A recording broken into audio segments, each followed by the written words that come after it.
નમસ્કાર મિત્રો, વ્યાસ પંચાંગ શાસ્ત્રી અમિત વ્યાસના જય શ્રી કૃષ્ણ. પવિત્ર પુરુષોત્તમ માસની કથામાં આપણે આજે જોઈએ અધ્યાય 15મો.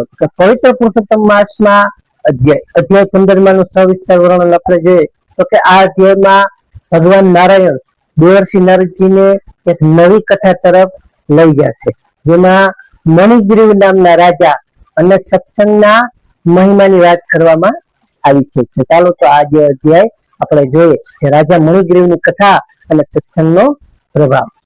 નારદજીની અવિરત જિજ્ઞાસા છે. 14મા અધ્યાયમાં વ્રતની પૂર્ણાહુતિ અને ઉત્થાપન વિધિ સાંભળ્યા પછી દેવર્ષિ નારદજીના મનનો આનંદ બમણો થઈ ગયો. તેમણે ભગવાન નારાયણને વંદન કરી અને કહ્યું કે હે પ્રભુ, આપના મુખેથી વ્રતની ઉજવણીનો જે વિધિ વિધાન મેં સાંભળ્યું તેનાથી સંસારી જીવોના કલ્યાણનો માર્ગ મોકળો થયો છે. આપની અમૃત વાણીથી સમાન છે, જે સાંભળીને મારું હૃદય પણ આ તૃપ્ત થતું નથી. ત્યારે કૃપા કરી અને મને આ પુરુષોત્તમ માસના પ્રભાવની વધુ એક કથા સંભળાવો કે જેનાથી મનુષ્યોએ સમજાય કે જીવનમાં મુશ્કેલ પરિસ્થિતિઓમાં પણ આ વ્રત કેવી રીતે આપણી રક્ષા કરે છે તે સમજાવો. ત્યારે રાજા મણિગ્રીવ અને તેમનો વૈભવ જોઈએ. પ્રથમ તો કે ભગવાન નારાયણે કહ્યું કે હે નારદ, સાંભળ, હું તમને દ્વાપર યુગના સમયની એક અદ્ભુત કથા સંભળાવું છું.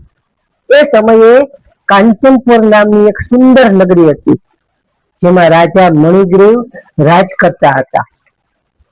ત્યારે રાજા મણિગ્રીવ ખૂબ જ શૂરવીર અને પરાક્રમી અને ધનવાન હતા.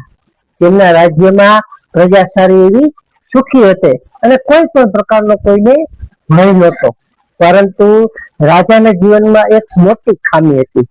તેઓ અતિશય વિલાસી હતા અને સદાય ભૌતિક સુખો, શિકાર અને મોજ મસ્તીમાં ડૂબેલા તે રહેતા હતા. તેમને ઈશ્વર ભક્તિ કે સાધુ સંતોના સત્સંગમાં સહેજ પણ રસ નહોતો, કે તેમને જરાય રસ નહોતો.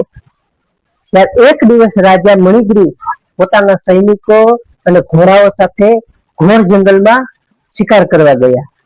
શિકારની પાછળ દોડતા દોડતા રાજા પોતાના સૈનિકોની ખૂબ દૂર નીકળી ગયા અને એક અજાણ્યા જંગલમાં તે રસ્તો ભૂલી ગયા. ત્યારે બપોરનો સમય થયો હોવાથી સૂર્યનો તાપ અતિશય વધી ગયો હતો. રાજા ભૂખ અને સતત તરસથી વ્યાકુળ થઈ ગયા હતા. તેમનો ઘોડો પણ થાકીને નોંધપોચિયા થઈ ગયો હતો. જંગલમાં ક્યાંય પાણીનું ટીપું પણ તેને દેખાયું નહોતું. રાજાને લાગ્યું કે હવે મારું મૃત્યુ નજીક છે અને આ વૈભવ કે સૈનિકો મને બચાવવા અહીં હાજર નથી કોઈ પણ. ત્યારે આપણે જોઈએ કે તરસથી વ્યાકુળ થઈને રાજા જ્યારે બેભાન થવાની અણી ઉપર આવ્યા ત્યારે તેમને થોડે દૂર એક સુંદર આશ્રમ દેખાયો. આશ્રમ દેખાયો તો તે આશ્રમ પર શાંતિ આપનારો હતો. ત્યાં જ્ઞાની મહર્ષિ એવા શિલાદ ઋષિ તે પોતાના શિષ્યો સાથે બિરાજમાન હતા. રાજા તો માંડ માંડ ઘોડા પરથી ઉતરી ઋષિના ચરણોમાં પડી ગયા. ત્યારે મહાત્માએ તરત જ રાજાને પવિત્ર જળ પાયું, મધુર ફળો ખાવા આપ્યા અને તેમના ઘોડાની પણ વ્યવસ્થા કરી. જ્યારે રાજા સ્વસ્થ થયા ત્યારે તેમણે ઋષિના આભાર માન્યો અને મહર્ષિ શિલાદે રાજાને જોઈને કહ્યું કે હે રાજન, તું શરીરથી ભલે રાજા છે, પણ તારો આત્મા અત્યારે ભૂખ્યો અને તરસ્યો છે, કારણ કે મેં તે ક્યારેય હરિ નામનો રસ ચાખ્યો નથી. ત્યારબાદ ઋષિએ રાજા મણિગ્રીવને માનવ જીવનનું મહત્વ સમજાવ્યું અને પુરુષોત્તમ માસના મહિમાની વાતો શરૂ કરી, જે સાંભળીને રાજાના હૃદયમાં રહેલો અજ્ઞાનનો અંધકાર દૂર થવા લાગ્યો.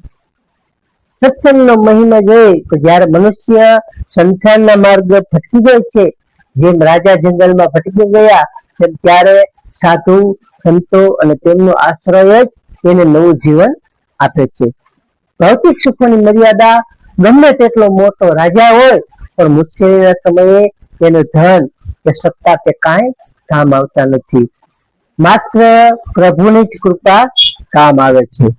હવે આપણે આગળના 16મા અધ્યાયમાં મહર્ષિ શિલાદ રાજા મણિગ્રીવને પુરુષોત્તમ માસનું મહત્વ સમજાવીને વ્રત કરવા માટે કેવી રીતે પ્રેરિત કરે છે તેની રસપ્રદ કથા આપણે આગળના અધ્યાયમાં સાંભળશું. તો આ અધ્યાયમાં પિતૃશ્રી પદ્મ પુરાણ અંતર્ગત પુરુષોત્તમ માસ મહાત્મ્યનો રાજા મુનિગ્રી અને ઋષિ મિલાપ નામનો પંચદશ એટલે 15મો અધ્યાય સંપૂર્ણ. બોલો શ્રી પુરુષોત્તમ ભગવાનની જય.